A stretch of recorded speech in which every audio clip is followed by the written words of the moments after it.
ترهبون به عدو الله وعدوكم وآخرين من دونهم لا تعلمونهم الله يعلمهم وما تنفقوا من شيء في سبيل الله يوفى إليكم وأنتم لا تظلمون وإن جنحوا للسلم فاجنح لها وتوكل على الله إنه هو السميع العليم صدق الله العظيم. ترجمہ وَلَا يَحْسَبَنَّ الَّذِينَ اور خیال نہ کریں وہ لوگ کفروا جو منکر ہیں سبقوا وہ بھاگ نکلیں گے انہم بے شک وہ لا یعجزون عاجز نہیں کر سکتے وَأَعِدُّوا اور تیاری کرو لہم ان کے لیے ما وہ استطعتم جو تمہارے بس میں ہو من قوت سے ومن رباط الخیل اور بندھے ہوئے یا پلے ہوئے گھوڑوں سے ترہبون روح پڑے گا بھی اس کے ساتھ عدو اللہ اللہ کے دشمن پر وعدوکم اور تمہارے دشمن پر وآخرین اور دوسروں پر من دونہم جو اس کے علاوہ ہے لا تعلمونہم نہیں جانتے تم انہیں اللہ یعلمہم اللہ انہیں جانتا ہے وما تنفقوا اور جو تم خرچ کرتے ہو من شیء کچھ بھی فی سبیل اللہ اللہ کے راستے میں یوفا الیکم پورا دیا جائے گا تمہیں وانتم لا تظلمون اور تم پر ظلم نہیں کیا جائے گا وَإِن جَنَحُوا اور اگر جھک پڑے لِلسَّلْمِ صلح کی طرف فَجْنَحْ پس جھک جاؤ لہا اس کے لیے وَتَوَكَّلْ عَلَى اللَّهِ اور بھروسہ رکھو اللہ پر إِنَّهُ بے شک وہ السَّمِيعُ الْعَلِيمُ وہ سننے والا جاننے والا ہے. آیات کا ماقبل آیات کے ساتھ ربط اور تعلق یہ ہے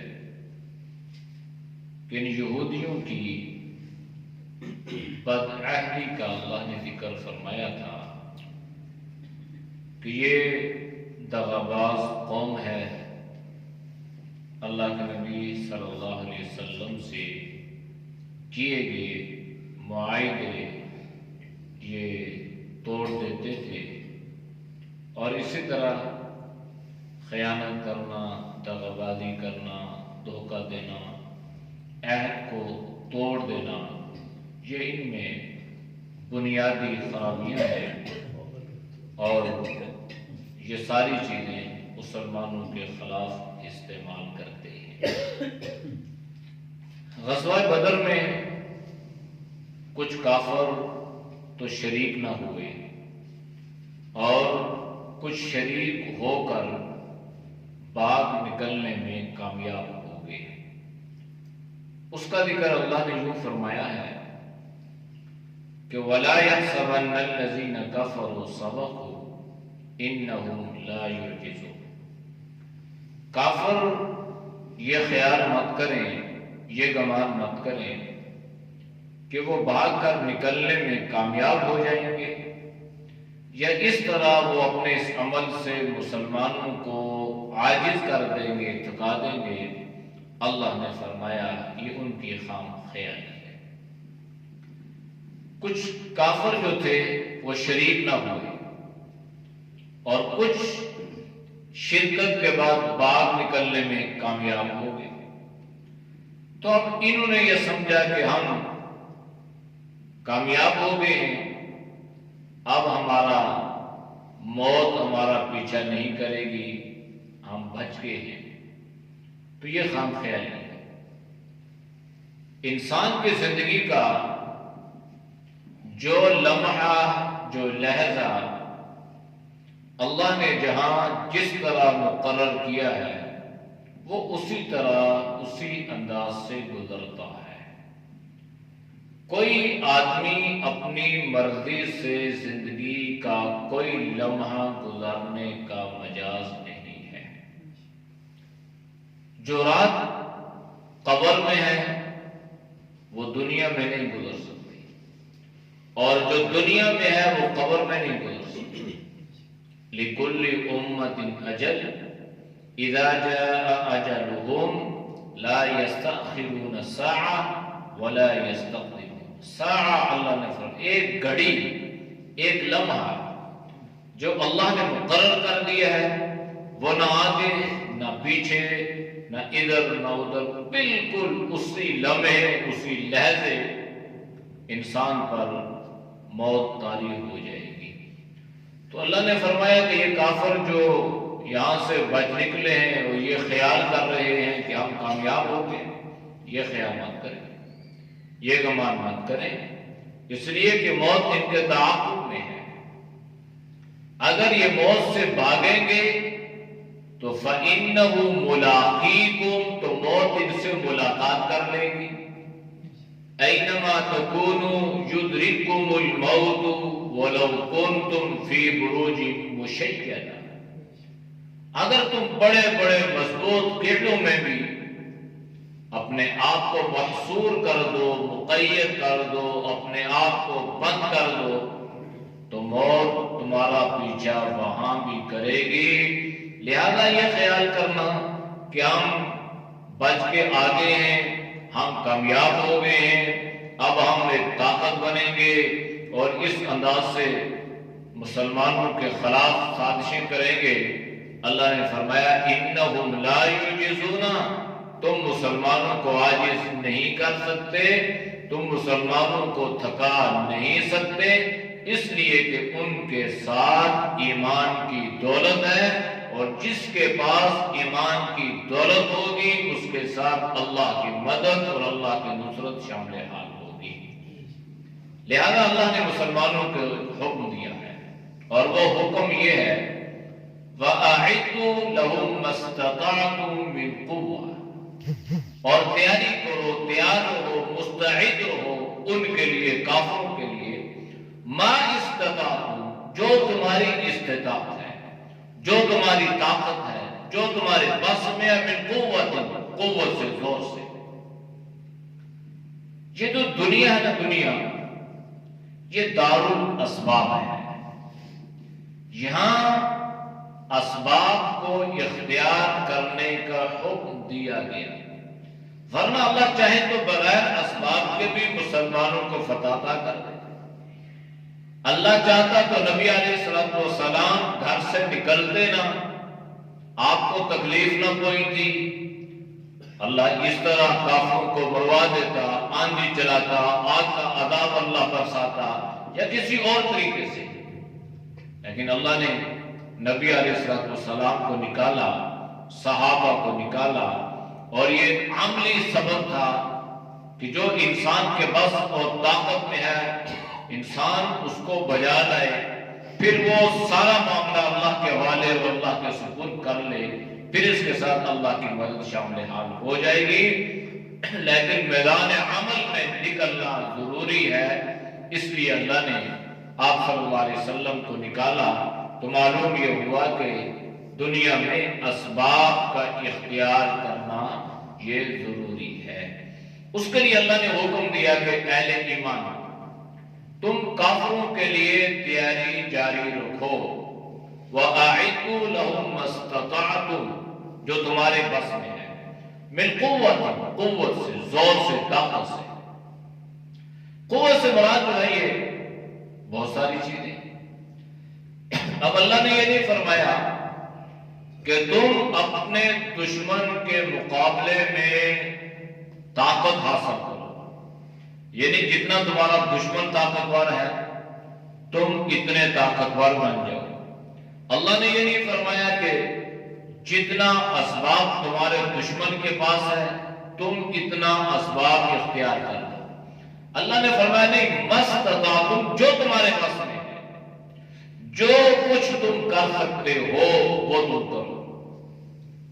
تو اللہ نے مسلمانوں کو گویا ہر وقت عملاً جہاد میں رہنے کی تاکید فرمائی ہے کہ جب جہاد جاری ہو پھر تو میدان عمل میں، جب جہاد نہ ہو تو پھر جہاد کی تیاری کرو۔ اب جہاد کی تیاری میں اسباب دنیا کے اسباب کو اختیار کرنا، ایک وقت یہ تھا کہ جہاد جو ہے وہ تلواروں سے کیا جاتا، نیزوں سے کیا جاتا، تیروں سے کیا جاتا تھا، اور اس دور میں ان ساری چیزوں کا اختیار کرنا اور ان ساری چیزوں کو اس غرض سے تیار رکھنا مسلمانوں کے لیے ضروری تھا۔ حالات بدلتے گئے، زمانہ ترقی کرتا چلا گیا، اور اب جو صورتحال ہے وہ بالکل ہی مختلف ہے۔ اب جو ہے انسان یہاں سے بٹن دباتا ہے اور آپ کا میزائل، آپ کا ایٹم کہیں سے کہیں پہنچ جاتا ہے۔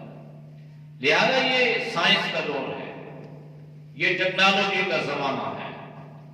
اب یہ جو لڑائی ہوگی، یہ جو جہاد ہوگا، اس کے لیے اب اس زمانے کے مطابق مسلمانوں پر تیاری کرنا ضروری ہے۔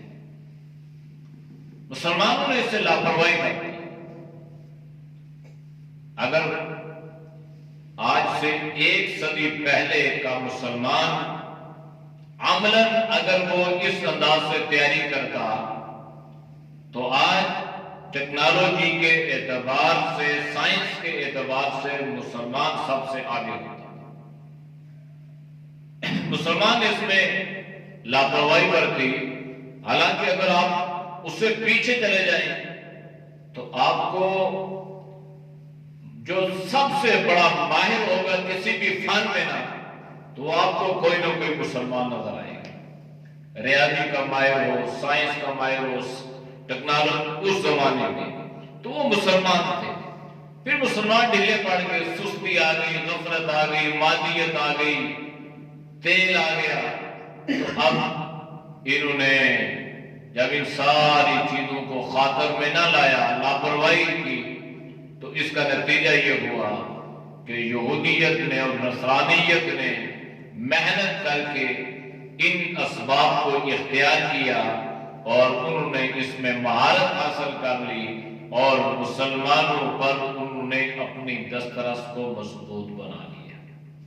وجہ اگر آج سے کچھ زمانہ پہلے مسلمان دور اندیشی سے کام لیتا، بصیرت سے کام لیتا، اور قرآن کی اس آیت کو سامنے رکھ کے وہ کام لیتا کہ اللہ نے تو ہمیں تیار رہنے کا حکم دیا ہے، کافر جس رخ پہ جا رہا ہے ہمیں اس سے 2 قدم آگے بڑھنا چاہیے۔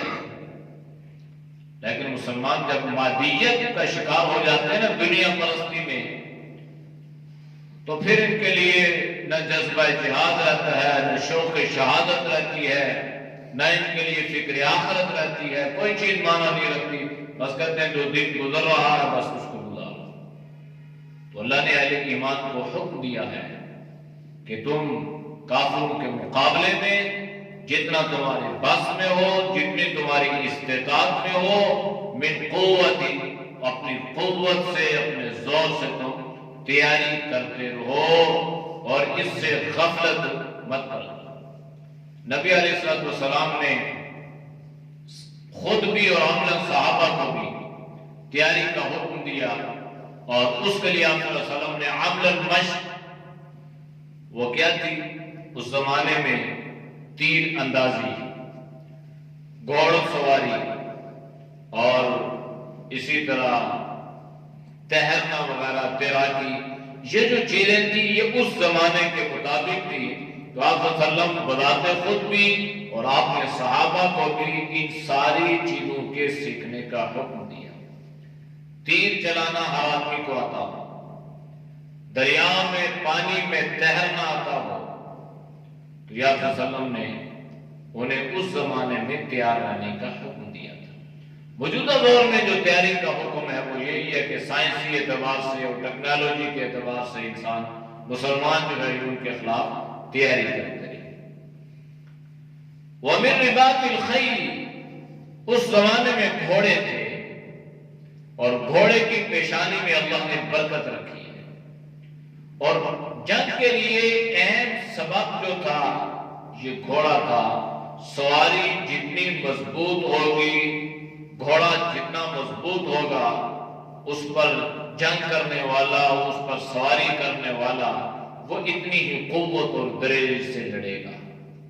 اس لیے اللہ نے قرآن میں گھوڑوں کو تیار رکھنے کا حکم دیا ہے۔ تو حالات اور اسباب کے اعتبار سے موجودہ زمانے میں بھی گھوڑوں کی حیثیت اپنی جگہ برقرار ہے۔ آج بھی کئی ایسے پہاڑی علاقے ہیں جہاں پر گھوڑوں کی ضرورت پڑتی ہے اور وہاں پر وہ گھوڑے لے کر کے جاتے ہیں، اور آج بھی ہماری افواج کے پاس باقاعدہ گھوڑوں کی یونٹیں ہیں۔ تو گھوڑا کی بھی ضرورت ہے، لیکن اس سے بڑھ کے اور چیزیں آ چکی ہیں۔ وہ ٹیکنالوجی اور یہ ساری جو چیزیں ہیں یہ اب ان سے زیادہ اہمیت اختیار کر چکی ہیں، لہذا دوسرے الفاظ میں اللہ نے گویا جو اس زمانے میں سب سے اعلیٰ چیز تھی گھوڑا، تو اللہ نے اس کا ذکر فرمایا۔ تو آج کے زمانے میں جو سب سے اعلیٰ چیز ہے، جو سب سے بنیادی چیز ہے، سائنس ٹیکنالوجی، گویا اللہ نے اس کا ذکر فرمایا ہے کہ تم اس اعتبار سے بھی کافروں کے لیے تیار ہو۔ اب اس میں ساری چیزیں ہیں، میزائل ہے، ایٹم ہے، اسلحہ ہے، اسباب ہے، خندقیں ہیں، اور جتنی بھی ساری جنگی اسباب ہیں وہ ساری کی ساری چیزیں اس میں داخل ہیں کہ ہر چیز کو اپنے لیے تیار رکھو اور وقت آنے پر اس کا استعمال کرو اور اس سے بالکل بھی غافل مت ہو۔ ترہبون بہ عدو اللہ وعدوکم، جب مسلمان اپنی طاقت کو یکجا کرے گا اور اس اعتبار سے وہ ترقی کر لے گا تو اس کا سکہ، اس کی ہیبت، اس کا روب اور اس کا دبدبہ ساری دنیا پر بیٹھ جائے گا۔ لیکن مسلمان جو ہے یہ اس اعتبار سے غافل ہے۔ اب ہمارے پاس اللہ نے ہمیں تیل تو دے دیا، عورت کو اللہ نے، اب یہ تیل ایسی بنیادی ضرورت ہے کہ عام حالت میں بھی اور بالخصوص جنگ کی حالت میں سب سے بنیادی کردار ہے اس کا۔ تیل نہیں ہوگا تو جہاز کیسے اڑیں گے، میزائل کیسے جہازوں پہ اتار کے وہ سوار کر کے لے جائیں گے۔ تو عام حالت میں بھی اور جنگ میں بھی، لیکن عجیب حالت یہ ہے کہ مسلمانوں کی زمین سے نکلنے والا تیل جو ہے اس پر جو ماہرین ہیں وہ اسلام دشمن ہے، اسلام کے مخالف، یہودیت کا قبضہ ہے۔ کوئی اس میں فالٹ آتا ہے تو انجیل کے وہاں سے آتے ہیں وہ سارے، تو اب کس انداز سے وہ اس کا استعمال اس کے خلاف کر سکتے ہیں؟ نہیں کر سکتے۔ ورنہ اگر عملاً دیکھا جاتا، جب افغانستان پر امریکہ اٹیک کر رہا تھا تو اسلامی ریاستوں میں سے اگر کوئی ایک ریاست بھی کہتی کہ بھائی ہم تمہیں تیل نہیں دیں گے، سعودی عرب یہ اعلان کر دیتا کہ بالکل مسلمانوں کے خلاف نہ ہماری زمین استعمال ہوگی نہ ہمارا تیل استعمال ہوگا، تو ان کی ضرورت نہیں تھی۔ لیکن وہ کر نہیں سکتے اس لیے کہ اس پہ قبضہ جو ہے وہ نہیں کا ہے، تسلط ان کا ہے، وہ ماہرین ان کے ہیں، محققین ان کے ہیں، سائنسدان ان کے ہیں۔ تو اس لیے بہرحال اللہ نے مسلمانوں کو تیار رہنے کا حکم دیا تھا، تعلیماً بھی اور عملاً بھی۔ مسلمانوں نے اپنے اس سے غفلت برتی تو اس کا نتیجہ آج ہم بھگت رہے ہیں۔ دوسرے الفاظ میں تو اللہ نے فرمایا کہ جب تم اس انداز سے تیاری کرو گے تو پھر ہوگا کیا؟ ترہبون بہ عدو اللہ، اس سے تمہارے دشمن پر تمہارا روب پڑ جائے گا، ہیبت پڑ جائے گی۔ تو جب دشمن پر روب پڑ جائے اور اسے یہ پتہ لگ جائے کہ ہمارے جس پہ ہم نے اٹیک کرنا ہے وہ ہمیں جواب اس انداز سے بھی دے سکتا ہے، وہ جرأت نہیں کرے گا۔ انڈیا نے پاکستان پہ اٹیک کیا تو اگر تیاری نہ ہوتی، ان کو جواب نہ دیا جاتا یا ان کے نوٹس میں یہ بات نہ ہوتی کہ یہ بھی ایک ایٹمی طاقت ہے اور یہ بھی اس اعتبار سے ہمارے لیے تیار ہے، تو آج صورتحال کچھ اور ہوتی۔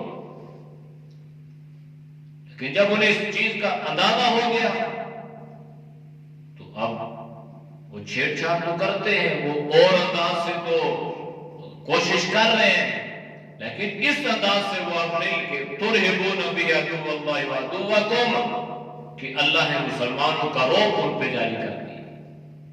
مسلمان ویسے اس کا رعب ہے، یہ اللہ نے اس کا دبدبہ رکھا ہے، لیکن اگر اس کے اندر ایمان کی رتی تو ہونا، خیال ایمانی تو ہونا، تو اللہ کے دشمن پر بھی روک پڑ جائے گا، وہ عدوکم، اور جو تمہارا دشمن ہے نا وہ بھی تم سے مرعوب ہو جائے گا، وہ بھی تمہارے خلاف عملاً اس انداز سے جو ہے وہ حملہ کرنے کی جرأت نہیں کر سکے گا، وہ تمہارا رعب، تمہاری ہیبت اس پہ بیٹھ جائے گی۔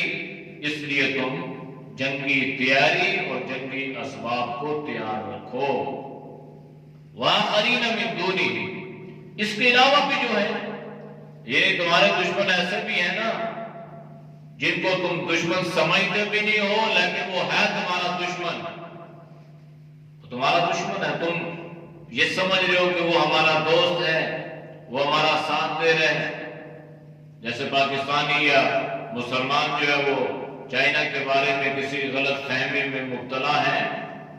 اس وقت ایک سروے کے مطابق جتنا ظلم چائنا مسلمانوں پہ کر رہا ہے اتنا کسی اور ملک میں نہیں ہو رہا، لیکن اوپر سے اپنے مفاد کے لیے اس کو دوستی کا نام دیا جا رہا ہے، اور وہ اس کو بھی مفاد ہے، یہ بھی مفاد ہے، تو یہ تو ایک دوستی تو نہیں ہے، یہ تو ایک مفاد ہے۔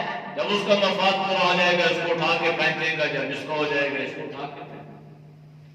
تو اللہ نے قرآن میں یہ ذکر کیا ہے کہ بعض دشمن اللہ کے ہیں، یہودیت، نصرانیت، اور جو تمہارا دشمن ہے اس میں بھی روک پڑ جائے گا۔ اور اللہ فرما رہے ہیں وآخرین من دونہم، بعض ہیں جنہیں تم دشمن سمجھتے نہیں ہو لیکن وہ ہے تمہارا دشمن، اور ان کے علاوہ ہے ان پہ بھی تمہارا روک پڑ جائے گا۔ لا تعلمونہم، تم انہیں نہیں جانتے، اگر جانتے بھی ہوگے نا تو تم اس کو ظاہر نہیں کرو گے کہ ہمارا دشمن ہے یا نہیں ہے، جانتے بھی ہیں لیکن ظاہری مفاد کے لیے اس پہ پردہ ڈال دیتے ہیں۔ اللہ یعلمہم، اللہ اس بات کو جانتا ہے کہ وہ تمہارے دشمن ہیں۔ اچھا، جنگ کے لیے ایک بنیادی جو چیز ہے نا وہ ہے یہ تیاری تو ٹھیک ہے، لیکن اس تیاری کے لیے سرمایہ کی ضرورت ہے، پیسے کی ضرورت ہے۔ کوئی بھی چیز بغیر پیسے کے، بغیر سرمایہ کے وہ بن نہیں جاتی، وہ تیار نہیں ہو جاتی۔ تو اللہ نے اس کا ذکر بھی فرمایا ہے وَمَا تُنْفِقُوا مِنْ شَيْءٍ فِي سَبِيلِ اللَّهِ، تم اللہ کے راستے میں جو کچھ بھی خرچ کرتے ہو، ایک تلوار دی، ایک نیزہ دیا، ایک گولے کے پیسے دے دیے، یا اپنی استطاعت اور اپنی طاقت کے مطابق جو تم خرچ کر رہے ہو اللہ کے لیے، اس جہاد میں تیاری کے لیے، اپنے دشمن کو مرعوب کرنے کے لیے، تو یوفی الیکم، اللہ تمہیں اس کا پورا اجر عطا فرمائے گا۔ یہ اجر اللہ دنیا میں بھی عطا فرماتا ہے مال غنیمت کی صورت میں، اور آخرت میں اللہ 1 روپے کے بدلے میں، ایک تو ویسے خرچ کرنا ہے نا اللہ کے راستے میں، غرباء پر، فقراء پر، اس خرچ کرنے کا اجر اور ہے، لیکن جو اللہ کے راستے میں خرچ کرتا ہے وہ اللہ کے راستے میں خرچ کیا ہوا 1 روپیہ جہاد کے لیے وہ کئی ہزار سے زیادہ افضل اور زیادہ بہتر ہے، کئی ہزار۔ اس لیے ایک اونٹ اللہ کے راستے میں جہاد کے لیے دیا، اللہ کے نبی نے فرمایا قیامت والے دن اللہ تمہیں اس اونٹ کے بدلے میں 7 اونٹ اور وہ بھی سامان سے لدے ہوئے اللہ تمہیں عطا فرمائے گا۔ یعنی وہاں تو ضرورت تو نہیں ہوگی اس چیز کی، لیکن اللہ کے نبی نے اس کی اہمیت کو بیان فرمایا کہ کتنا اجر اللہ اس پیسے پر یا اس سرمایہ پہ عطا کرتا ہے جو اللہ کے راستے میں مجاہدین پر یا جنگ کی تیاری میں جو خرچ کیے جاتے ہیں۔ وَأَنْتُمْ لَا تُظْلَمُونَ، اور اللہ ظالم نہیں ہے، تم پہ کوئی ظلم نہیں کرے گا کہ تم نے نیکی تو کی ہو اور اللہ تمہیں اس کا اجر نہ دے، ایسا نہیں ہوگا۔ نیکی کم ہوگی، اجر اس کا زیادہ ہوگا۔ وَإِنْ جَنَحُوا لِلسَّلْمِ، اگر کوئی دشمن، کوئی پڑوسی ملک تمہارے ساتھ سلو رکھنا چاہتا ہے، جھکنا چاہتا ہے سلو کے لیے، تو فَجْنَحْ لَهَا، ٹھیک ہے آپ اسے سلو کریں۔ یہ اسلامی تعلیمات ہیں۔ اگر وہ جنگ کر رہا ہے تو جنگ کریں، نہیں کر رہا تو اپنے جگہ پہ بیٹھ کے اس کے لیے تیاری کریں۔ ہاں اگر وہ سلو کر رہا ہے تو آپ اس سے سلو رکھیں، لیکن دوران سلو آپ نے بالکل ہاتھ پہ ہاتھ رکھ کے نہیں بیٹھ جانا، ان کو کسی قسم کی کوئی اذیت نہیں پہنچانا، خفیہ بھی اعلانیہ بھی، لیکن اپنے طور پہ آپ نے مستعد رہنا ہے، اپنے طور پہ آپ نے تیاری جاری رکھنی ہے۔ اور یہ ایک نظام ہے، نظام مصلحت جس کو کہتے ہیں اسلام کا، کہ مصلحتاً اگر آپ وہ کہتے ہیں سلو کر لیں تو ٹھیک ہے سلو کر لیں، کوئی حرج نہیں ہے اس میں۔ عافیت تو ویسے بھی اللہ کے نبی نے فرمایا کہ جنگ کی تمنا نہ کرو، لڑائی کی تمنا نہ کرو، اللہ سے عافیت کی دعا کیا کرو، لیکن جب ہو جائے تو پھر پیٹ نہ پھیرو۔ وَتَوَكَّلْ عَلَى اللَّهِ، اور اس پر جو ہے وہ اللہ پر اعتماد اور بھروسہ رکھو۔ یعنی جو سلو ہوئی ہے نا تو یہ اللہ پر بھروسہ رکھو، یہ اعتماد رکھو کہ اسی میں اللہ ہمارے لیے کوئی خیر کا پہلو پیدا فرما دے گا۔ اور یہ بھی ممکن ہے کہ اگر آپ لڑ رہے ہیں تو کئی کافر آپ قتل کر رہے ہیں، ٹھیک ہے آپ کو تو اجر مل جائے گا، لیکن وہ جو ہے وہ حالت کفر میں دنیا سے رخصت ہو گیا، وہ تو ہمیشہ کے لیے جہنمی بن گیا۔ تو جہنم میں جانے سے بچانے کی فکر اللہ کے نبی نے دی ہے۔ اصل درس تو یہ ہے کہ اس پر محنت کرنی ہے کہ کوئی کافر بھی جہنم میں نہ جائے۔ تو جہنم میں اس لیے نہیں جائے گا کہ وہ ایمان لائے، تو معلوم یہ ہوا کہ اس لیے بھی اس پر اللہ پر اعتماد اور یقین اور توکل رکھو کہ شاید یہ ایمان لے آئیں اور اسلام کی سربلندی کا ذریعہ بن جائیں۔ اس لیے بھی بہرحال جہاد کو اللہ کے نبی صلی اللہ علیہ وسلم نے کوہان قرار دیا ہے، عزت قرار دیا ہے، غلبہ قرار دیا، اور اس میں اللہ نے عزت رکھی ہے۔ اس لیے بھی اِنَّهُ هُوَ السَّمِيعُ الْعَلِيمُ، اور اللہ کے بارے میں یہ یقین، یہ اعتماد رکھو کہ ہم جو کہتے ہیں اللہ سنتا بھی ہے، ہم جو کرتے ہیں اللہ ان کو جانتا بھی ہے۔ اعوذ باللہ من الشیطان الرجیم، بسم اللہ الرحمن الرحیم، ولا يحسبن الذين كفروا سبقوا إنهم لا يعجزون وأعدوا لهم ما استطعتم من قوة ومن رباط الخيل ترهبون به عدو الله وعدوكم وآخرين من دونهم لا تعلمونهم الله يعلمهم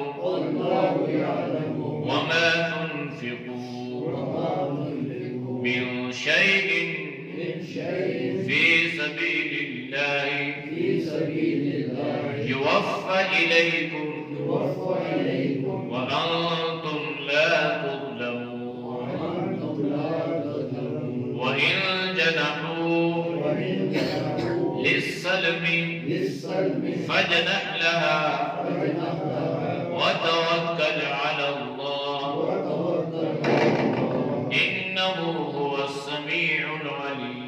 إنه هو السميع العليم. صدق الله. الحمد لله رب العالمين والعاقبة للمتقين والصلاة والسلام على خير خلقه محمد وعلى آله وصحبه أجمعين. یا اللہ ہم سب کے صغیر بے گناہ کو معاف فرما، گناہوں سے حفاظت فرما، یا اللہ نیک اعمال کی توفیق نصیب فرما، یا اللہ برے اعمال سے، برے خیالات سے، برے راستوں سے، بری صحبت سے اللہ تو ہم سب کی حفاظت فرما. یا اللہ پوری امت مسلمہ کو جذبہ جہاد عطا فرما، یا اللہ شوق شہادت عطا فرما. یا اللہ جو مسلمان اعلاء کلمت اللہ کے لیے یا اللہ جس طور پر، جس انداز میں، جس طرح قربانی پیش کر رہا ہے، اللہ ان کی قربانیوں کو قبول فرما. یا اللہ تو ہم سب کی جانوں کو، مالوں کو، اولادوں کو یا اللہ دین کی سربلندی کا ذریعہ بنا، اے اللہ اسلام کی عزت کا ذریعہ بنا. یا ارحم الراحمین، یا احکم الحاکمین، جتنے دوست باپ بزرگ تیرے اللہ کے لیے درس قرآن سنتے ہیں، اللہ ان کے سننے کو قبول فرما. یا اللہ تو سب کی جان میں، مال میں، ایمان میں، صحت میں برکتیں عطا فرما. یا اللہ جو بیمار ہیں اللہ ان کی بیماریوں کو دور فرما. کچھ دوست ہیں انہوں نے خصوصی دعاؤں کی درخواست کی ہے، ان کے کچھ عزیز بیمار ہیں، ان کے لیے دعا فرمائے. اللہ شفاء کاملہ عاجلہ نصیب فرما. جو جہاں بیمار ہے یا اللہ جس بیماری میں مبتلا ہے اللہ تو جانتا ہے، یا اللہ اس بیماری سے اس کو شفاء کلی عطا فرما. یا اللہ جتنے صحت مند ہیں اللہ بیماریوں سے ان کی حفاظت فرما. کرونا وبا کو اللہ اپنی طاقت سے، اپنی قدرت سے ختم فرما، اور یا اللہ سے پوری انسانیت کی حفاظت فرما. وصلی اللہ تعالی علی نبی الامی وعلی آلہ وصحبہ اجمعین برحمتک یا ارحم الراحمین.